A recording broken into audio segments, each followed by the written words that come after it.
안녕하십니까. 네, 영등포 재개발 재건축 상담 센터장입니다. 오늘은 그 조합원 자격하고요 권리 선정 기준일에 대해서 진행할 예정입니다. 그래서 편하게 들으시면 될 것 같고 사전에 미리 좀 말씀드리면 사실 이 재개발 재건축 업무 같은 경우는 최근에 들어서는 사실 절차상의 위반 사항 별로 없으실 거예요.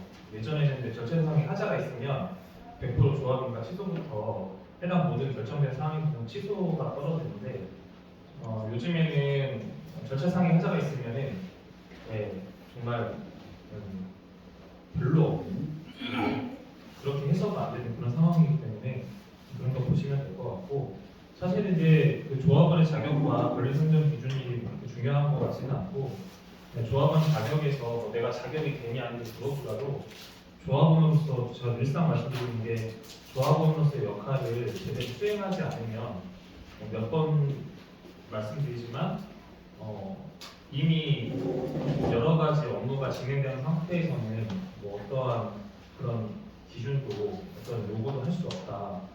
그런 부분들을 조금 먼저 이해를 하셨으면 좋겠고 그리고 조합원으로서의 어떤 권리 행사가 제대로 되지 않았을 때는 당연히 그거에 대한 응당한 책임은 결국 조합원 전체적으로 짓는 거기 때문에 그렇게 보시면 좋을 것 같고 두 번째는 예를 들어서 그 조합원 자격을 갖고 있다가 뭐 유기한 사정으로 조합원이 이제 이사를 가게 되는 경우는 이제 매매를 했을 경우 이사를 가게 되는 경우에는 새로운 이제 그 매매 행위에 따라서 이제 들어오게 됐을 때는 조합이 구성됐을 때는 이제 조합에 신청을 해야 거기서 인증을 하니까 인간을 해줘야 인정을 해줘야 조합원으로서 자격을 획득한다.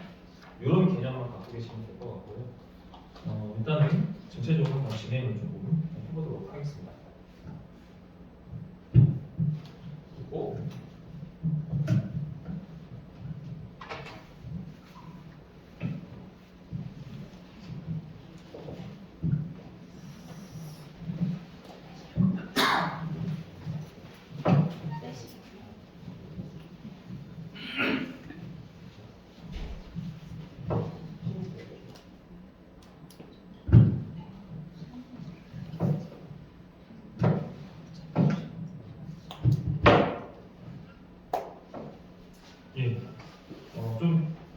자연스럽게 좀 진행할 거고요.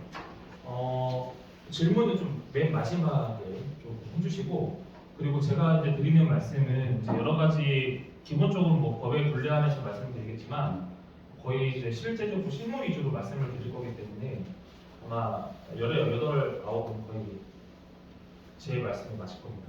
그런 부분 해보겠습니다. 일단은 저희 오늘 강의는 영등포 재개발재건축센터 업무 소개부터 법 개정안까지인데요. 한번 내용을 쭉 보시죠. 네, 저희 센터 같은 경우에는 그 현재 구청장님이 공약 사업을 해서 재개발재건축 정비 사업에 대한 주민의 이해를 돕고 속도감 있는 정비 사업 추진을 위해서 재개발재건축 사업에 대해서 상담 및 설명회, 교육 가능한 상담센터를 운영하고 있고요. 우선은 좀 미리 말씀드리면 저희가 이제 현재 신풍역에 센터를 개설이 돼 있고 앞으로 또 추가적으로 당산 쪽에 개설이 될 예정이라고 합니다. 좀 참고하시면 될 것 같습니다. 인원이 이렇게 구성되어 있고요. 상주인력 운영입니다. 그리고 저는 이제 뭐 다른 거 보지 마시고요. 제 주력 분야는 사업성입니다. 재개발 재건축 사업성 분석 쪽이 제 전문 분야라고 보시면 될 것 같고요. 센터 업무는 이제 보시는 바와 같은데 좀 그냥 스킵하고 넘어가겠습니다. 전체적으로 이제 재개발 재건축 동향에 대해서 좀 설명드리면 이미 뭐 내용을 알고 계시겠지만 그 현재 부동산 투자에 대한 부분이 부동산 개발이 굉장히 쉽지 않죠.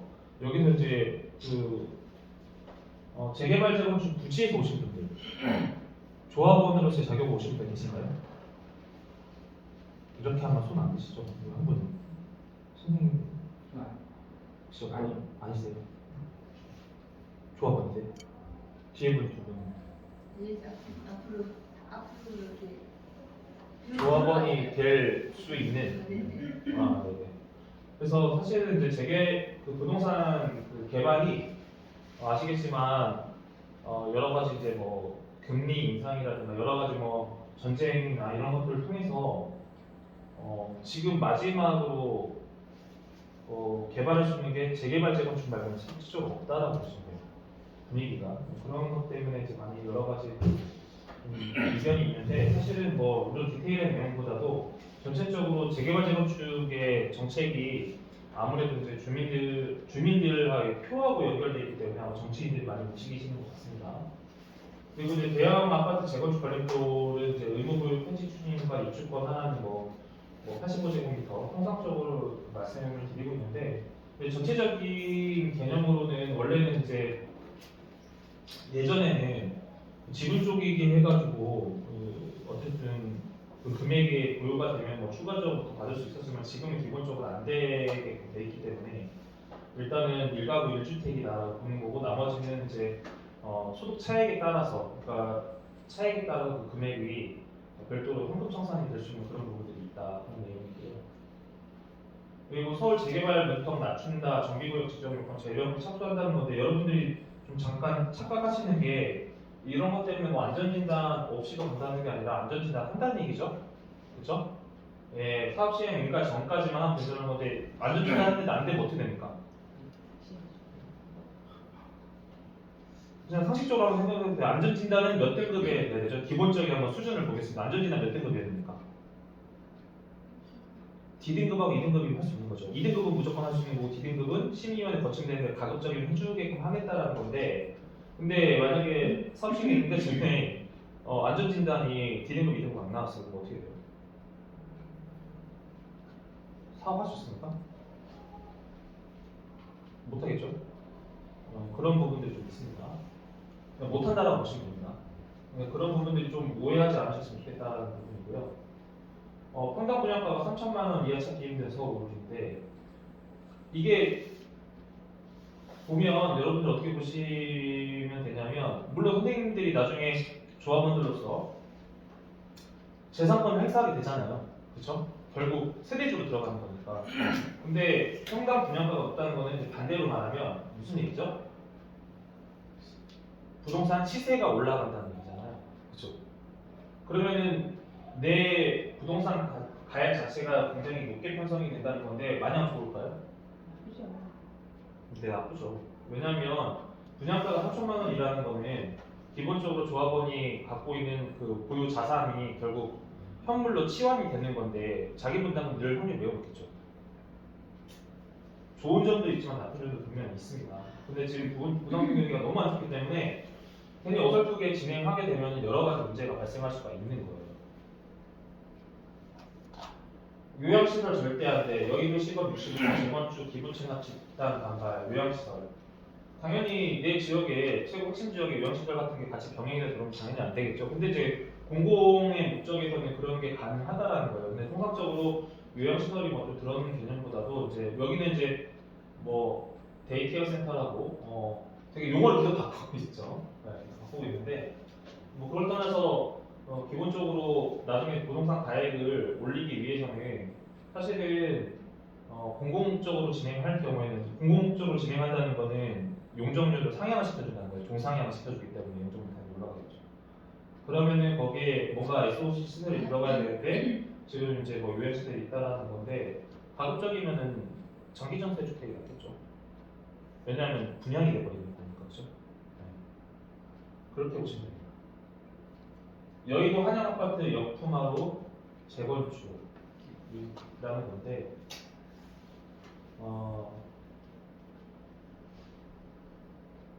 결과론적으로 여기 내용이 전체적인 무슨 얘기냐면 이제 땅값이 높은 지역에서 역사부지 확보하는 게 어려운데 공공 차원에서 충분히 검토하고 이뤄진 결정에서 설명하고 있다는 건데 여러 가지 뭐 이슈가 있다는 얘기입니다. 뭐 내용에 집약이 되어 있고요. 네. 그럼 이제 동양에서 좀 설명을 드렸고 이제 조합원입니다. 네, 조합원은 이제 조합을 구성하는 가장 기본적인 구성으로서 권리와 의무를 동시에 갖게 되는데 사실 이제 재개발과 재건축 같은 경우는 이제 재개발은 조합 설립 인가 시에 모두 이제 조합원이 되는 거고, 그다음에 재건축은 이제 동의자만 조합원이 되는 거고, 그다음에 재개발은 토지 또는 건축물 소유자와 지상권자가 재개발을 조합원이 되는 거고, 재건축 같은 경우에는 건축물 및 토지 소유자가 해당이 되는 건데, 뭐 좀 미세하게 차이는 있지만 그냥 여러분들이 아는 상식에서 세대 주거나 토지 주면은 조합원이 된다라는 얘기예요. 그럼 임대인 되나요? 임대인 됩니까?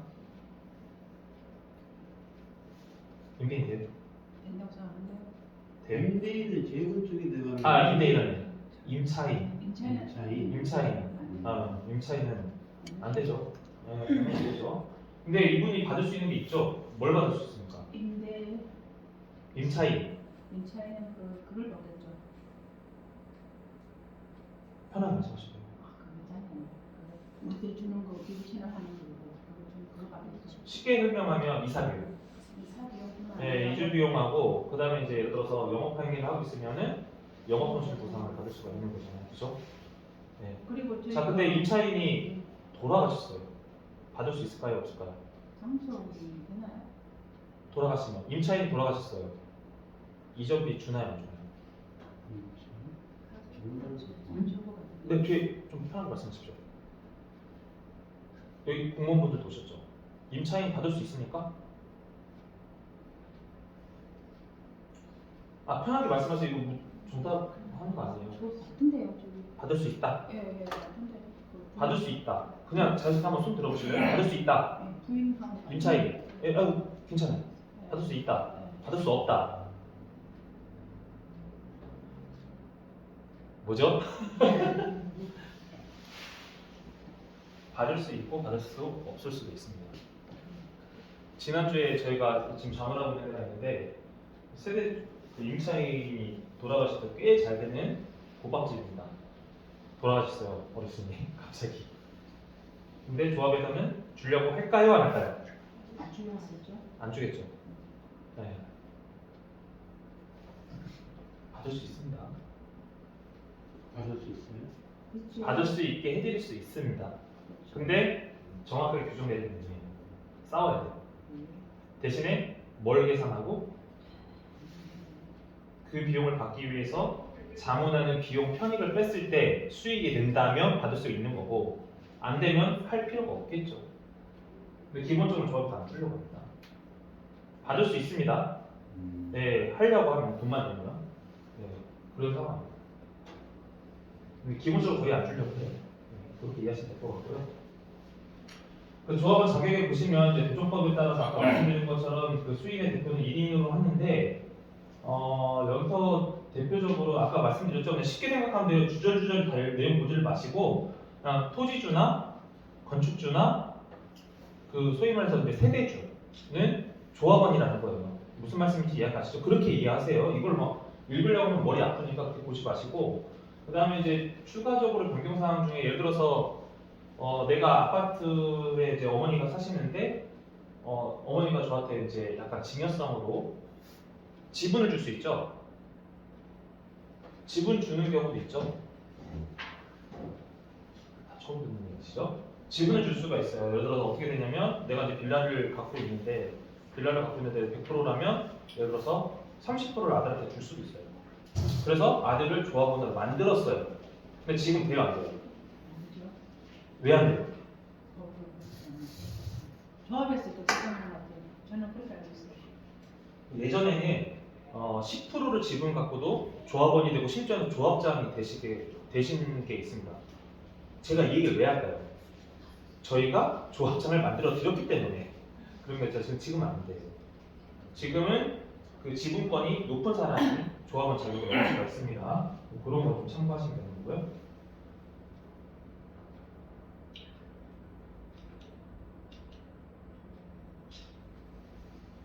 네. 그리고 이제 그 투기과열 지역이나 조합원 자격 같은 경우는 이제 재개발 지역 같은 경우는 관리처분 계획 인가 후에 조합원 자격을 득할 수가 있고 재건축에는 조합 설립 인가 후에 하는데 위 시점에 보면은 여기 하단상에 보시면 됩니다. 여기 하단에 보시면 위 시점 이후 해당 정비사업의 건축물 또는 토지를 양수한 자는 조합원이 어떻게 돼요? 내용 어렵죠? 이 시간 이후에 토지 매매 거래를 하면 그 사람은 조합원이 될 수 없다는 얘기죠. 그죠? 그렇게 이해하시면 됩니다. 그리고 이제 규제지역 해제인데 2023년도 1월 5일자로 해서 영등포 포함해서 서울 21개국 및 경기 4개 곳인데 사실 우리는 뭐 큰 해당 안 되니까 그냥 이렇게 보시면 되고 여기서 주로 보셔야 될 게 조화로운 지위, 조합원의 지위 양도 가능하죠? 우리끼리는 가능하죠? 양도는 되는데 어떻게 돼요? 내 맘대로 양도해야 돼요? 누구한테 받아야 돼요? 누구한테 인정받으라고 했죠? 조합에 신청해야 돼요. 이해가시죠? 조합에 그렇게 기억하셔야 됩니다. 그래서 그 재건축 조합이면 다물권자는 분양주택수 완화가 됐다고 하는데 이거는 좀 더 지켜봐야 될 것 같고요. 그리고 이제 분양권 이제 입주권 재당첨 제한도 5년 해제됐다. 뭐 그런 내용입니다. 사실은 여기 있는 조합원들은 크게 상관은 없어요.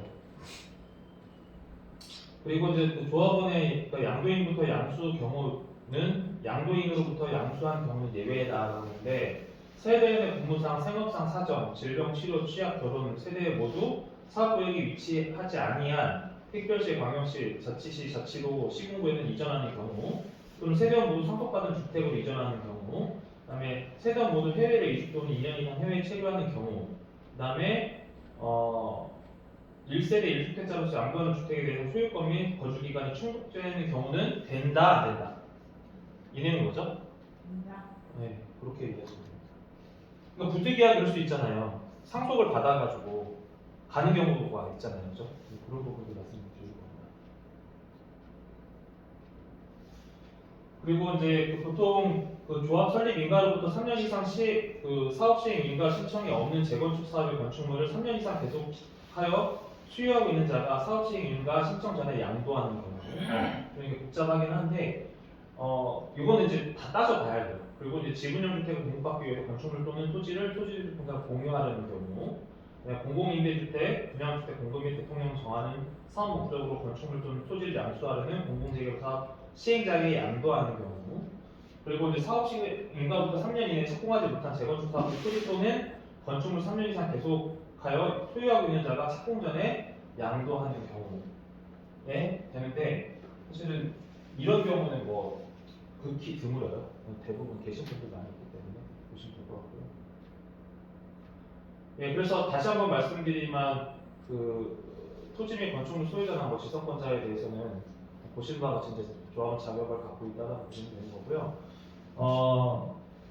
지금 재개발 조합원 자격인데 건물만 소유한 경우에는 2003년 12월 30일 이전부터 되고 토지만 소유한 분은 2003년 12월 30일부터 그리고 무허건축물 소유자는 관계없음인데 실질적으로 이거는 여러분들이 내가 일정을 산정할 필요가 있어요, 없어요? 있을까요, 없을까요?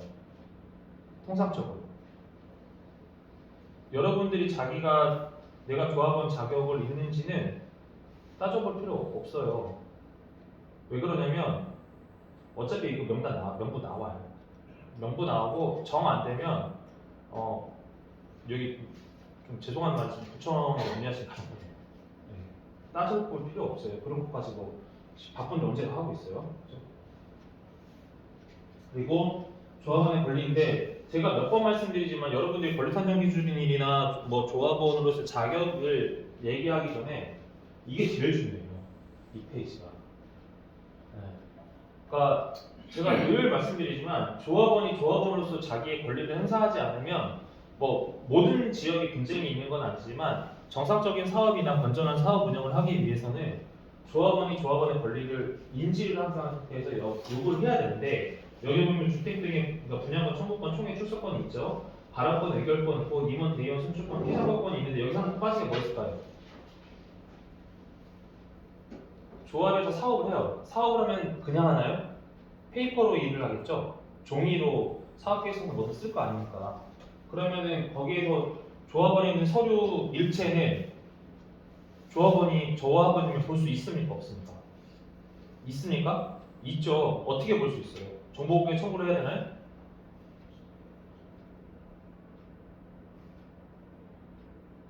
조합원은 정보공개 청구할 필요가 없어요. 네, 조합원은 서류를 기본적으로 조합사무실에 비치하게 돼 있고 가서 열람할 수 있고 거기에서 이제 복사가 필요한 등사료라고 보통 표현하는데 등사료 할 때는 등사 비용을 내게끔 돼 있어요. 그러니까 여러분들이 조합의 업무에 관심이 있고 어떻게 진행인지 궁금하면 조합사무실을 방문해서 진행되는 것 좀 자료 좀 보고 싶다라고 했는데 그때 예를 들어서 조합사무실에 있는 직원이 이렇게 말합니다. 정보공개 청구하세요. 그럼 어떻게 하셔야 됩니까? 어떻게 하셔야 돼요? 좀 전에 말씀드렸죠? 무슨 소리야? 조합원이 그렇게 권해돼 있고 니네 여기 비치하게 되는데 왜 그래? 이렇게 해서 하면 돼요. 근데 예를 들어 제3자인 제가 그 조합에 해당 조합에다가 정보공개 저기 자료 보냈다고 하면 어떻게 됩니까? 막을 수 있죠? 네, 정보공개 청구해도 공개 안 해도 돼요. 네, 그렇게 이해하시고 진행하시면 됩니다. 그 다음에 이제 조합원에 걸리는데 이제 총회 소집하면 조합장의 직권으로서 이거 전에 했던 것 같은데 조합원은 5분의 1 이상 대의원 3분의 2 이상 이제 요구가 돼야 되는 거잖아요. 근데 여기서 사실은 조합원 발의하는 경우, 조합원 발의나 대의원 발의하는 경우가 많을까요? 별로 없어요. 거의 조합장 직권으로 합니다. 네, 그런 부분 좀 기억하시고 총회 의결을 하게 되면 부정법 및 정관 규정이 없을 시에는 이제 조합원 과반수 출석과 출석 및 조합원 과반수 찬성인데 쉽게 말하면 우리 조합원이 100명이고 100명이 과반수 이상이 출석을 해야 되고 그 과반의 과반 그러니까 예를 들어서 100명 중에 50명 출석했으면 통과죠. 51명 그죠? 근데 그 중에 의결을 했어요. 그럼 몇 명? 25명이 아니라 26명이 오케이 하면 통과라는 겁니다. 근데 이거 갖고 싸우는데 결과론적으로 이거는 특히 이제 뭐 분쟁이 터지면 이제 총회 의결 사항을 많이 싸우는데 이거에서 조금 뭐 이견이 참 여러 가지 있으나 결국 법원에서 보통 판례를 하면 조합 편을 많이 들어주는 거예요. 추세가 그렇게 돼 있고 그리고 특히 여기서 좀 여러분들이 이해를 하셔야 될 게 서면 결의도 많이 받으실 거예요.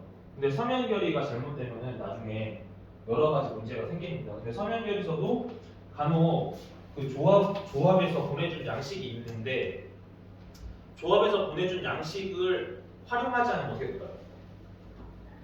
내가 양식이 없어서 조합에서 보내준 양식이 아닌 다른 양식으로 진행을 합니다. 될까요? 안 될까요? 인정 안 하는 경우가 매우 많습니다. 나중에 법원을 갖고 가면 인정 안 하는 경우가 매우 많다. 그렇게 이해하시면 될 것 같습니다. 그리고 조합원의 의무를 보시면 이제 정비 사업비와 부가금 청산금 및 지원 손실금 납부의 의무가 있고요. 사업 시행에 의한 철금 이주 의무, 관계법령 조합 규약, 총회 의결사항의 준수가 의무가 있는데 사실은 조합원들이 뭐 의결사항을 준수 의무를 안 하고 하는 것보다 요거에 관심 많은 거예요. 정비 사업비나 부가금, 청산금, 지원 손실금 납부의 의무가 있는데 여러분들이 되게 신경 써야 될 게 사실 이거는 의미가 없어요. 철거 및 이주 의무. 제가 하나 질문하겠습니다. 예를 들어서 여기 조합원들이 계시는데 조합 이주비를 많이 지원해줘요. 그럼 좋아요, 안 좋아요? 좋습니까, 안 좋습니까? 이주비 주면 좋아요? 아니요. 왜 안 좋습니까? 이자가 내야 된다. 내 돈이에요. 아니요. 내 돈이에요, 내 돈. 아니요. 내 돈이에요, 내 돈. 이거 내 돈으로 하는 거예요, 결국.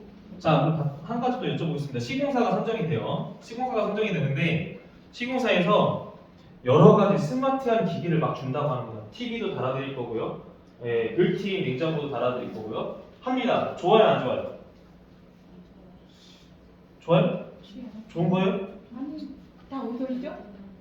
아, 그래도 그거 다 서비스라고 하지만 공사비에 누가 있습니까? 내 돈을 네? 내 돈을 그게 다 공사비에 녹아야 되는 거예요. 근데 그걸 서비스라고 얘기하죠. 서비스가 아닌 건 딱 하나 있습니다. 지금은 그러면 안 되는데 은근히 나중에 이제 그 시공사 선정할 때 되면은 막 상품 같은 거 줘요. 냄비하고 이런 거. 요거는 빼요. 근데 그 시공사가 선정이 되면 그 비용 공사비에 녹아 들어갈까요, 안 들어갈까요? 들어갑니다. 그리고 정비사업비 부가금과 청산금과 지원 손실금 납부의 의무인데 지금 이거는 여러분들이 굉장히 관심 가져야 돼요. 최근에 시공사들이 어떻게 하냐면 공사를 진행해요. 그다음에 돈 없어서 못 올라간다. 우리 저기 분담금 올리자라고. 예. 요즘에 그래. 근데 어떤 회사들이 소위 말해서 이제 매년 보면은 2023년도 시공 순위를 나면 1위부터 40등까지 나오거든요. 근데 20위권 안에 있는 대기업들은 시공비를 한 번 못 돌려요. 왜냐면 자기 브랜드가 있기 때문에. 그죠? 근데 20위권 밖으로 넘어가면 이 사람들이 어떻게 하냐면 공사비 오를 때까지 공사 중지해 버립니다. 그럼 여러분들 분담은 더 올라가요. 그러니까 조합에 있는 조합장이 똘똘해야 돼요. 이거. 근데 조합장 누가 뽑습니까? 여러분들이 조합원들 여러분들이 뽑는다고. 그게 안 되면 힘들고 시공 20위권 안에는 조합 공사비를 분담금을 올릴 수가 없는데 그래서 순살자리 같은 거 나오고 하여튼 그런 데가 나오고 싶어요. 네. 아 이건 좀 취소합니다. 그런 게 나올 수도 있다. 공사비가 올라가니까 수익은 정해져 있고. 그러니까 조합원들이 의무가 권리가 중요해요. 의무보다는 그 권리가 중요합니까? 안 중요하니까. 의견 개진 팍팍 하셔야 돼요. 안 한 상태에서 나중에 문제가 되고 나면 누구 잘못? 조합원 잘못. 네. 그렇습니다. 이게 핵심입니다. 시간에. 아 그리고 사업이 끝나고 나면은 이제 사업성이 좋은 데는 어떻게 돼요? 청산을 하고 나면은 조합에 돈이 많이 남아 있겠죠. 그죠? 조합원 분양만 하는 게 아니라 일반 분양 같이 병행하잖아요. 잘 되는데 대표적으로 저쪽 강남 쪽에 가면 송파 어느 쪽에 가면은 유보금이 한 800원 남았어요. 그거 어떻게 했습니까? 조합은 할까요? 돌려줘야 되죠. 그렇죠. 그걸 어떻게? 근데 어떻게 했을까요? 아, 청산해 버렸습니다. 조합장이 난리 났어요. 송파의 거쪽고 무슨 동인데 난리 났습니다 지금. 그러니까 여러분들이 관심을 가져야 된다 안 가져야 된다? 가져야 됩니다. 정보부에 청구하고 계속 확인해야 돼요. 근데 우리 조합원분들이 그동안 너무 성실하게 살으셔서 설마 사람이 저렇게 하겠어? 설마 사람이 합니다. 특히 우리 영등포 지역 같은 경우는 이 재개발재건축 부지가 노인 인구가 많죠. 그러니까 어르신들 뭐라고 합니까? 흔한 말로 나 몰라. 나 제가 충청도여서 몰라. 몰라서 잘 못해. 이렇게 얘기하죠. 모르면 돈 내면 돼요. 네. 그렇기 때문에 관심 많이 가지셔야 돼요. 젊으신 분들 다 그래도 80 이상 넘으신 분은 안 계시니까 요즘 70까지 청년이니까요. 그렇게 보시고 관심 많이 가시더라. 몇 번 강조합니다. 조합원 뭐 권리선정기일 뭐 조합원 자격 그거 안 중요해요. 어차피 그거는 확인 가능해요. 리스트 나오고 정 안 되면 그냥 구청에다 물어보면 더 빨라요. 자, 입주권인데요. 그 정비사업 조합원이 이제 도정법이나 빈집법 규정에 따라서 이제 입주자로부터 취득한 지위다. 뭐 당연한 거죠. 그래서 도정법상으로는 이제 관리처분 계획 인가 이후 빈집법으로는 사업 시행 이제 계획 인가가 있는데 한 가지 질문할게요. 여러분들이 원하는 호실에 들어갈 수 있을까요? 있겠죠? 있어요? 있겠죠. 있어요? 조합원이니까요. 조합원이니까 내가 찍어서? 아니죠. 저희들이 좋은 곳을 갖다가 로얄층을 저희들이 다 해야 되겠죠. 그렇지 않을까요? 그러면은 로얄층만 조합원들이 싹 가져가면은 예를 들어서 쉽게 설명드릴게요. 저희가 지금 진행하고 있는데 227세대입니다. 여기가 지금 670세대가 나와요. 그러면 노예층은 227명이 노예층을 다 가져가면 나머지 어디 남았습니까? 돈 자기가 가진 그거 따라. 그러면 어떻게 돼요? 분양권. 우리의 수익은 누굽니까? 우리가 수익이에요? 일반 분양시. 일반 분양 수익이잖아요. 그러면 그 사람들이 저층하고 고층 가겠어요? 네. 그런 게 좀 있어요. 그리고 또 각자의 이야기가 있잖아요. 예를 들어서 내 아파트가 4차선, 왕복 4차선 도로에 제일 각지에 있는 제일 좋은 곳이에요. 여기 계신 분하고 똑같은 평수지만 저쪽에 안에 들어가 있으면 평수하고 시세 같아야 달라요. 그러면 그분들 어떻게 될 거예요? 그런 부분들이 있기 때문에 여러분들이 생각하는 그런 개념이 아니다라고 보시면 되는 거고, 결과론적으로는 도정법상으로 빈집법상으로는 이제 관리처분 계획 인가 이후에 사업시행 인가 이후에 입주권 지위를 득한다. 그래서 한 개 입주권이라는 거고, 그다음에 이제 종전자산평가에 자 이거 되게 중요한데 여러분들의 자산평가는 시세로 할까요? 시가로 할까요? 공시지가로 할까요? 공시지가. 공시지가죠. 그럼 공시지가하고 여러분들 한번 생각해 보세요. 지금 각자 사시는 지역이 있으니까 공시지가하고 내 시세가 같아? 다르죠. 다르죠.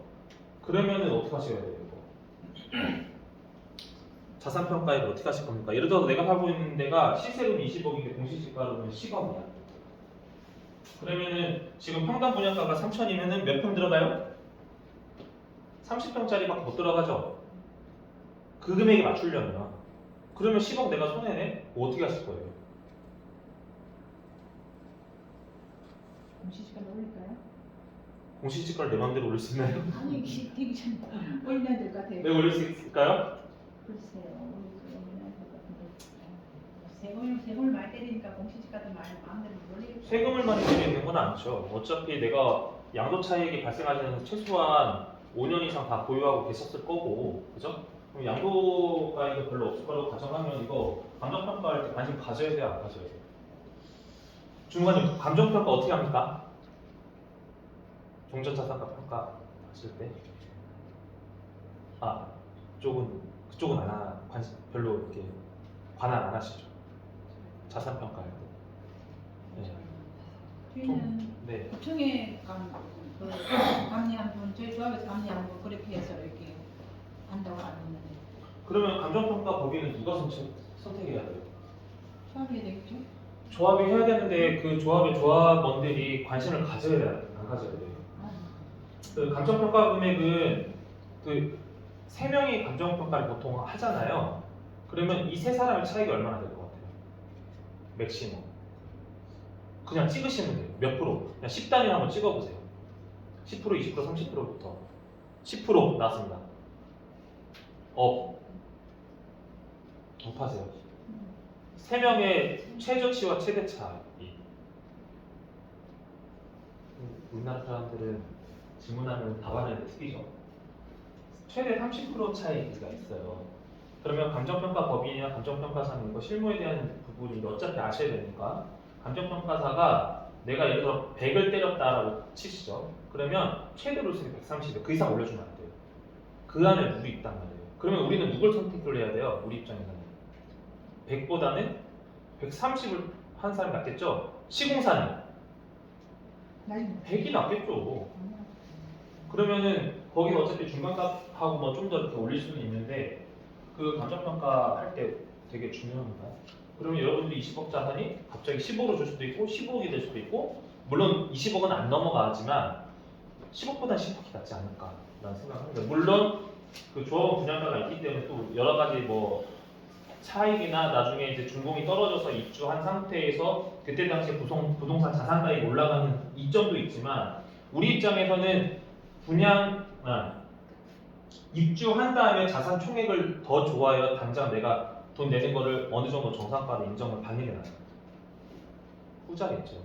인정을 어느 정도 자산 평가를 받은 다음에 그거를 반영시켜야 되는데 그 다음에 이제 뒤에 반대급부로 떨어지는 것도 있지만 그런 부분들이 있어서 좀 그런 거는 좀 참고해야 된다라는 부분입니다. 지금 1+1 되나요 안 되나요?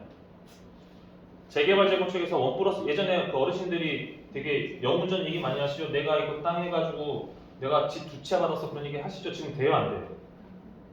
15억 원 되는데요? 네? 15억 원 되는 줄 알고 있는데 저희 신규 1+1 될 확률이 높냐고요? 없죠. 없어요. 예전에는 됐어요. 네. 왜냐하면 그만큼 수요 공급이 어느 정도 좀 그러니까 수요자가 많았기 때문에. 근데 지금 1+1이 거의 안 돼요. 예, 저희 어머니도 그런 얘기해요.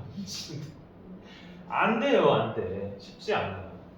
네, 그렇게 보시면 됩니다. 네, 뭐 과밀 억제지구나 이런 것들은 어차피 뭐 공시되는 거니까 참고하시고 뭐 3주택 이하로 등록 가능하고 이주권은 한 개다 뭐 이렇게 보시면 되고요. 재건축과 재개발의 차이는 뭐죠? 재건축 아파트는 것이고 재개발은 일반 단독이나 후분당한 것이고. 정확하게 알고 계세요. 재건축은 아파트 위주로만, 그죠? 재개발은 아파트도 껴있고 주택도 껴있고 상가도 껴있고 그런 경우입니다.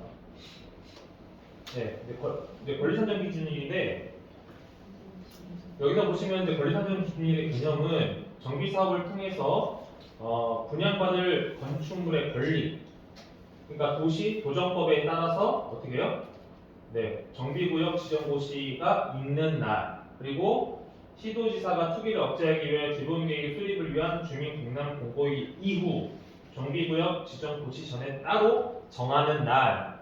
그래서 항상 공문에 보면은 날짜 딱 나오죠, 찍혀서. 네, 그거 보시면 돼요. 근데 그거 보시고 계산하지 마시고 나 이거 되나요 하고 네, 구청에 물어보는 게 가장 빠릅니다. 가장 정확하고. 이렇게 하면 이제 중간님이 싫어하죠. 전화 오니까. 근데 알려주셔야 돼요. 그건 어쩔 수가 없어요. 그게 제일 빨라요. 제일 정확하고. 그리고 이제 권리상정 기준의 개념을 보시면 권리상정 기준 이후에 소유자가 되어도 분양 자격이 주어지지 않습니다. 그래서 1필지의 토지가 여러 개의 필지로 분할되는 경우, 그죠? 네, 그 다음에 집합 건물이 아닌 건축물이 집합 건물로 전환되는 경우, 그 다음에 대지범위 속하는 동일이 소유주의 토지와 주택 등 건축물을 토지와 주택 등 건축물로 각각 분리. 그러니까 지상권 행사하겠다는 거잖아요. 토지는 딱 아까 지상권이 있었죠.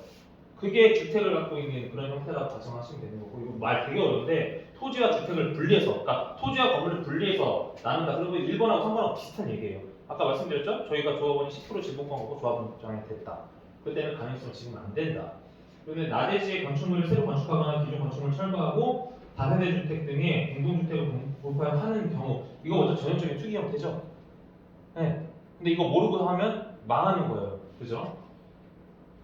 근데 이렇게 당하는 경우는 시공사가 당할까요? 토지주가 당할까요?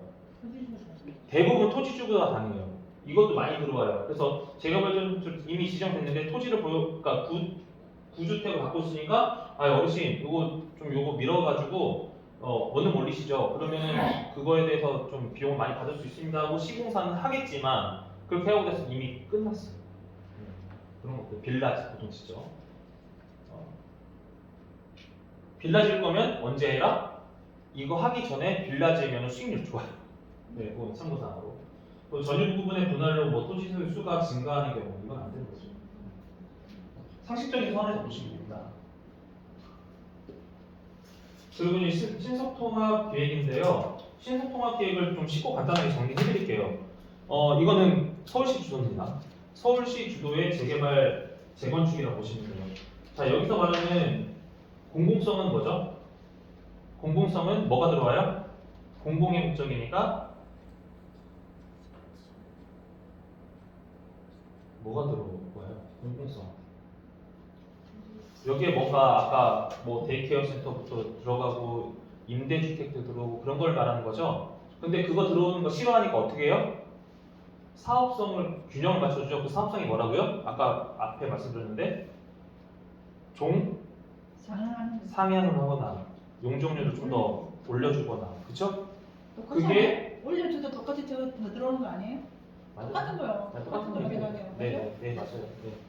그래서 그 공공성 확보하고 사업성인데 공공성은 이제 사회기반 시설을 넣어주고 대신에 그걸로만 하면 안 되니까 대신에 용적률에서 예를 들어 종상향을 시켜주겠다. 그럼 종상향 시켜주면은 용적률이 당연히 올라가겠죠? 그러면은 더 올릴 수 있죠?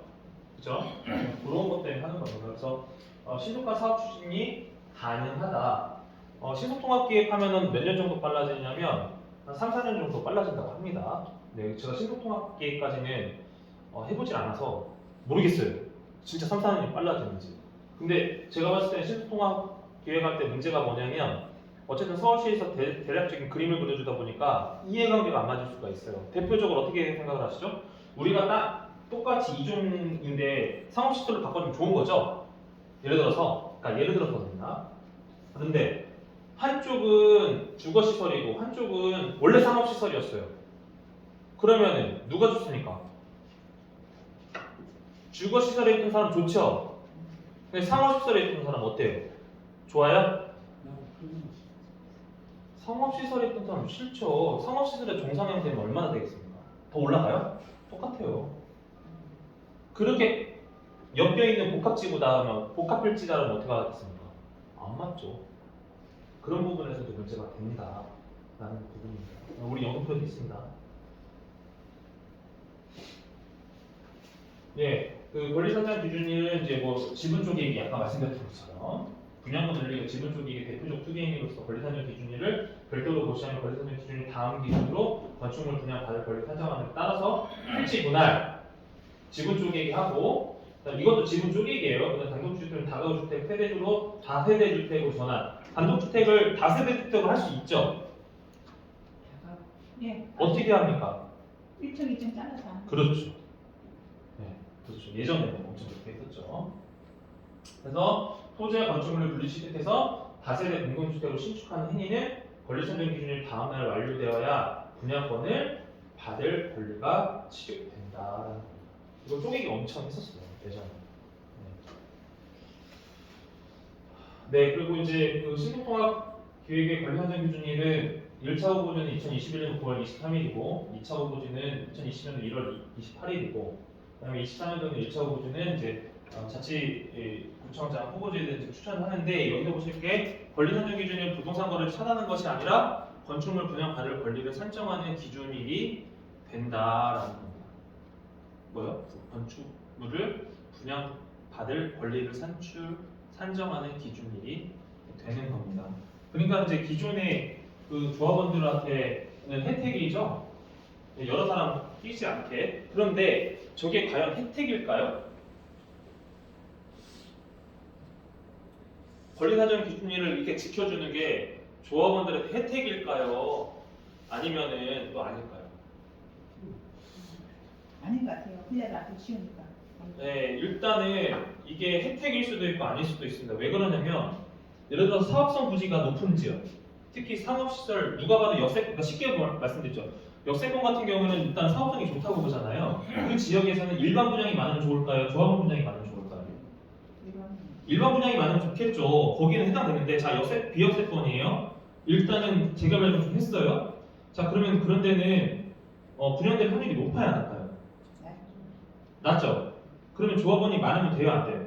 많은 게 낫겠죠. 그래서 다른 방법으로 가는 게 뭡니까? 이건 도정법이 아닌 주택법상의 지주택. 그래서 하는 거예요. 사업성이 그다지 없고 아니면 사업성이 굉장히 있어 보이긴 하는데 우리 조합원으로는 감당이 안 되는 거니까 외부 자본을 받아서 외부 조합원을 받죠. 돈 받고. 주택법상으로 그렇잖아요. 그런 지주택이잖아요. 근데 지주택 같은 경우에는 어떻게 된다고 했죠? 제가 항상 강의 때도 말씀드렸지만 지주택은 보장해 줄 수 있는 권한이 없어요. 왜냐하면 본인의 그 제사상의 이익을 위해서 만들어진 조합이기 때문에 그 안에서 예를 들어서 막 가로주택이든 소규모도 6건이 진행되면은 그 안에서 얼마든지 빠질 수 있으니까 지주택이 엄청 싸우는 거죠. 왜 그러냐고 구청에다 보냐고 되게 답답한 얘기죠. 그러니까 이거는 사업을 보호한다는 게 제일 좋아요. 이해가시죠? 그런 게 좀 있다라고 참고하시면 됩니다. 혹시 제가 설명하는 게 어려운 거 있으시면 말씀하세요. 좀 더 쉽게 풀게 가급적이면 쉽게 하는데 좀 어려울 수도 있습니다. 그리고 이제 공공재개발 같은 경우에는 이제 뭐 당연히 재개발은 주택하고 포함된 곳이고 당연히 이거는 이제 공공재개발은 공공이 들어가면 무조건 용적률 상향이라고 보시면 돼요. 그냥 그렇게 이해하세요.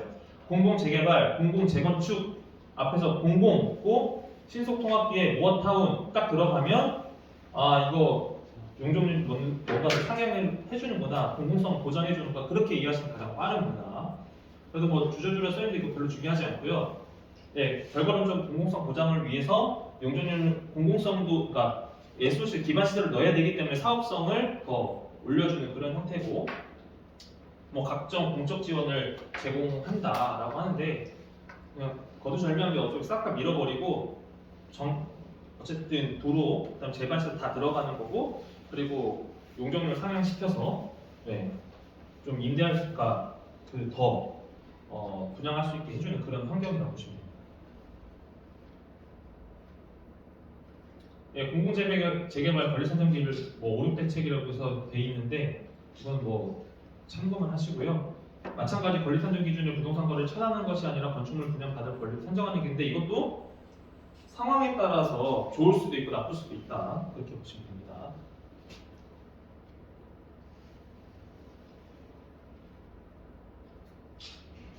도심 공공주택 지금 공공주택이 붙으면 어떻게 해요? 네. 일정 부분은 네. 어드밴티지가 있다는 얘기죠. 그래서 공공이 직접 소유권을 넘겨받아서 사업을 주도하고 신속한 사업 추진이 가능한데 뭐 예를 들어서 뭐 그런 경우도 있죠. 뭐 도시공사에서 예를 들어서 100에서 150억 정도를 투자를 해주고 그다음에 공동 시행하자 하는 경우도 있어요. 그러면 이제 보통 도시공사에서 갖고 있는 것 보유분을 임대주택으로 전환해서 임대 수익을 노리는 그런 형태들이 있는데 뭐 그게 이제 뭐 형태마다 좀 다를 수 있겠지만 사업의 방향에 따라서는 좀 많이 볼 필요가 있다라고 봅니다. 왜 그러냐면 제가 사업성 쪽 업무를 자문을 많이 하다 보니까 이게 진짜 사업성이 있는 거냐 없는 거냐가 제일 중요해요. 사업성 없으면 할 이유도 없는 거고요. 그래서 이제 그런 부분들이 그런 사업이 있다 그렇게 이해하시면 될 것 같습니다. 네, 여기 보시면은 뭐 일반 정비 사업하고 그다음에 그 도시공공주택 복합 사업이 있는데 공공이 사업을 추진하더라도 시공자는 주민이 원하는 시공자를 다수 추천하여 주민이 시공하는데 근데 사실은 이 도시 공공주택 같은 경우 누가 하나요? 이 시행 주체가 누가 보통 많이 하죠? LH나 SH가 하는 거죠. 그죠? 그럼 또 싫어하잖아요. 그죠? 그런 차이점이 있다. 그러니까 좀 전략적으로 봐야 돼요. 이거는 사업성 봐서 아 우리 지역은 이거 재개발 건축해도 이거 큰 수익성 없을 것 같은데 하면은 오히려 이게 날 수도 있어요. 왜냐면 공공에서 하면 나중에 이제 그러니까 미분양 채권들이 있잖아요. 미분양 그 회사채들 그런 게 있어서 그런 건 어떻게 해요? 공공에서 임대주택을 보통 먼저 하든 입주를 시켜버리니까 그죠? 그럼 그게 어디에 들어갑니까? 나중에 관리비 편익이라든가 사업비 편익에서 다 녹아나가기 때문에 나중에 이제 여러분들 뭐 분담금이라든가 이런 거 낼 때 좀 여러 가지 도움이 되거든요. 그러니까 그런 부분들은 좀 참고하시면 됩니다. 그래서 이제 도심 공공주택 복합사업의 권리산정 기준위는 차수가 구분되어 있지 않아 권리산정 기준 하나로 정리를 하고 권리산정 기준이 이전까지 소유권 이전 등기를 완료하면 되는 거고 기준일 이후에 이제 구역 내 부동산 매수한 경우 무조건 현금 청산 기준일 이후 어떻게요? 무조건 현금 청산된다라는 겁니다. 네. 현금 청산되면 아깝겠죠. 이거 무조건 금액을 안 잡아줄 거라서. 예, 모아타운인데요. 모아타운도 마찬가지입니다. 약간 공공성이 녹아 있고요. 저층주거지고, 그 다음에 여기에 뭐 저층주거지 전체 80% 수준에 달하는 상황인데, 뭐 그렇다는 쭉 얘기고, 실제로 이 지역에 대해서 이제 보면은, 사실 이제 모아타운 같은 경우는 그 안에서 이제 신축된 것들이 좀 있기 때문에, 좀 종합적인 평가가 좀 필요한 부분이에요. 근데 이제 이런 모아타운 부지 같은 경우는 주로 어느 지역에 많이 구성이 될까요? 모아타운이나 모아주택은. 여러분들 좀 관심 있으셨으면, 좀 얘기가 나올 수도 있는데 사실은 이게 역세권 발전 사업 쪽 제가 바라보는 관점은 역세권 쪽에 적용이 돼야 된다고 보고 있는 거고 일단 이제 모아타운하고 모아주택도 마찬가지 공공입니다. 그리고 이제 소규모 주택정비 관리 지역이 있는데 이게 노 지역인데 사실은 사업성으로 봤을 때 대규모보다는 소규모가 날 때도 있어요.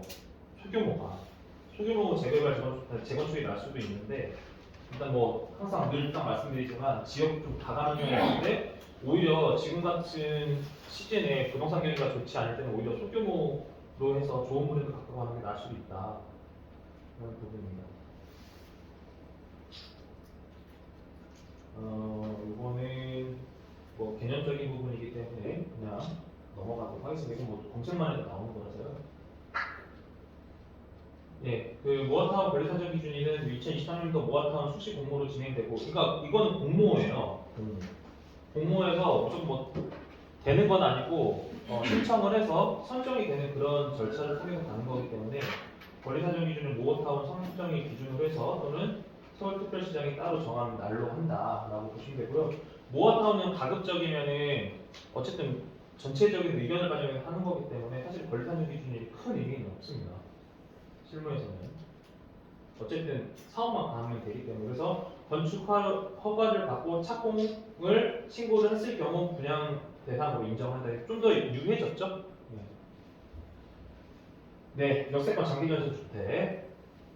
네, 이거는 아까 말씀드렸죠? 역세권 장기전세 주택이 용적용 상황인데 역세권 장기전세 주택을 누려면 어떻게 해야 된다?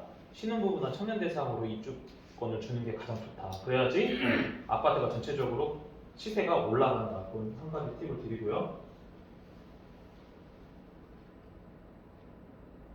네, 네, 구청장이 개발행위 제한은 이제 구청장이 사전검토 신청한 날이고 정비계획 공고 열람일 기준으로 가는데 기존 정비구역 지정고시이고 정비계획 공람 공고율을 앞당겨서 지분 쪼개기는 차단하고 있는데 실제로 역세권 발전 사업도 어차피 사업을 진행하려면 좀 똑바로 된 그 개발이 필요하기 때문에 가급적이면 편입을 시키려고 하죠. 그렇지 않은 지역도 편입을 시켜서 개발해야 되는데 예를 들어서 이 빠진 개발 행위를 할 수는 없잖아요. 그래서 그런 부분들도 좀 아무래도 유효하다라고 보시면 됩니다. 예, 가로주택 괜찮아요. 예, 가로주택이 사업성이 나쁘진 않아요. 다만 이게 뭐 항상 늘상 말씀드리지만 이제 조합장을 누구를 어떻게 뽑느냐가 제일 중요합니다. 가로주택 나쁘지 않아요.